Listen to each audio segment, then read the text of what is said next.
So, as we all know, D8 says the date, Tekken8. It's going to have an announcement of some sort at the Game Awards. Wouldn't it be messed up if we get there and it just shows the same trailer over again? Or something? Like, I'm trying not to think about stuff like that, but I don't know. Personally, I don't know if you all remember the timed release for Tekken 7, but it was awful. The amount of time spent in between reveals, the crappy reveals we got, like we didn't know Jack or Yoshi were going to be in the game. The base roster of Tekken 7 is god awful. The initial 20 characters made me think, yeah, this game's not going to be good. I'm not going to lie about that. Like, you know, I sat and I waited tentatively because I was just like, where's more? Where's the next thing? Nothing about the initial spark of Tekken 7 hit me with, oh my god, this is going to be great. It was more like, I can't wait to see more. You know, because I was excited because I love Tekken, but the more I started to notice their rage arts were just combos you could do, or they were stolen from Soul Calibur characters. And, you know, it's just, they would make, not necessarily excuses, but they like told it like it was. You know, Tekken Tag 2 was like the most expensive Tekken to make, and it made the least amount in sales. It sold like 1 million copies. Like, that's nothing to scoff at. It's better than like Guilty Gear or other fighting games, but that's not a lot.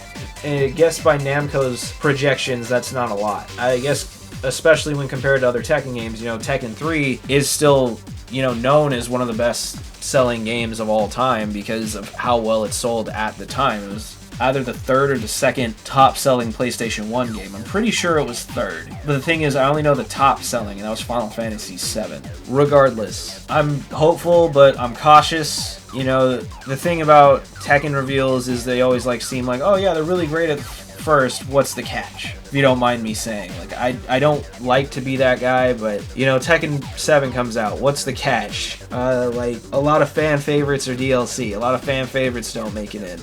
A lot of characters who are probably easier to port over because they're newer. You know, a lot of Tekken 6 characters made it into 7 before legacy characters. I don't count you as legacy if you came out in 6. I know 6 is an old game at this point. I don't care, you know, and we're going into the transition of, yeah, what characters do we want to see? What characters are we hoping are in Tekken 8? Characters are the most important aspect of a fighting game, because there are some bad fighting games. There's some lame gameplay where people are like, but I love this character. I play this game because my favorite character is in it, and that goes without saying. And I've already got my opinions out about it. Like, you know, I will always state my opinions on Tekken character design. It's at its best in 3 through 5. 1, like, it was okay, but obviously a lot of those characters were the result of limitation of making video games in the early 90s. All of those characters that made it from Tekken's 1 and 2 into 3 were improved by 3. 3 is the Street Fighter 2 of Tekken, and it should be respected as such. And that game's roster, not even its full roster, if I'm going to be honest, its base roster should be like treated as the most important set of Tekken characters,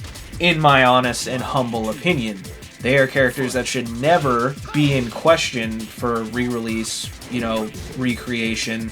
Supposedly they're making Tekken 8 from scratch. Well, I hope you made Tekken 3 characters from scratch. I hope those were like the top of your list, the top of your priority. That's my honest opinion. Tekken characters are at their best when they're semi-realistic people. You know, a lot of them live in Hollywood fantasy interpretation of people's lives, but that was the point of Tekken. That's what separated Tekken from other fighting games. It was like movie stereotypes. The type of characters you'd see in a kung fu, like, you know, Donnie Yen, Bruce Lee style movie. Either as the main character or as the weird, like, you know, sub-boss fight. Like, oh, I've never seen a character, you know, fight like this before. And then they start doing all that.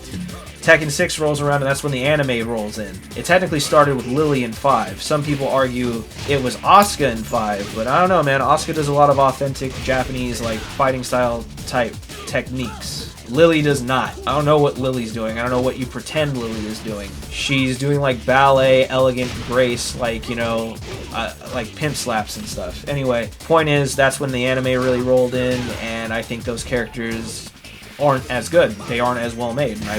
You can argue in my comment section all you want. They're not great. And in terms of the whole, but they have a place there. Yeah, anyone has a place in a fighting game. Fighting games are homes for the weirdest types of characters in existence. They do not have the prominent, they should not have the front of the line, like, you know, backstage pass to being in a game.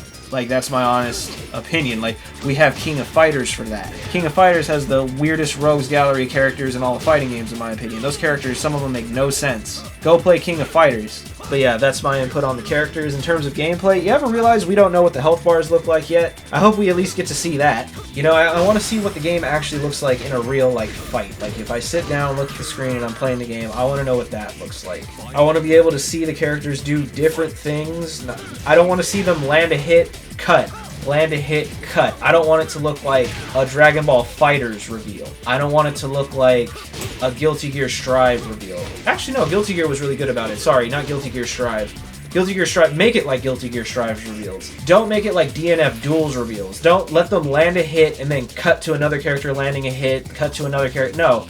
Let me see a full combo. You don't have to let me see every combo the character has this early on, but let me see them do something. Let me see something happen. Let me see a character block something. I want to see how the character reacts on block. Like, there's a point in the last trailer where Jin reels back after getting hit real hard by Kazuya, and it's like a move that's like unsafe ordinarily, but like this version was like plus on block with like a reeling back animation.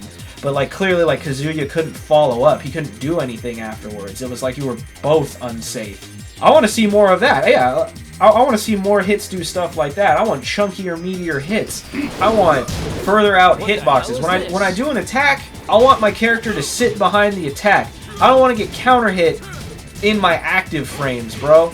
Like, that happens way too often in Tekken 7, and it's lame. There are only certain characters who don't have to deal with that. And one of them is like Lee Chaolan, and one of them is Akuma. Like, spread that out evenly. That's what I'm asking for. And, you know, as we come to this and we're actually going to see how the game plays, and, you know, I'm kind of thinking after this, like, a lot of the stuff I want to change, like, or things I would put in Tekken 7, I guess those videos kind of have to end because we're going to see what's actually there, probably. At one point I was thinking maybe Tekken needs a negative one. Maybe you shouldn't be able to run away for timeouts. Maybe you shouldn't be able to just, like, spam sidestep walk or spam back turn spinny Kenpo stance stuff from far away. Maybe Tekken should force every character to be a bit more active and intensive into the fight. But hey, that's just me. Let me know what you think in the comment section below. I want to see where this goes. I want to see what people are thinking, what people are hopeful for. I can't wait. I'm excited. I don't think there's any possible way it could be as bad as when Tekken 7 was like first initially being revealed. This last Tekken, that came off the heels of the worst performing Tekken, and it showed.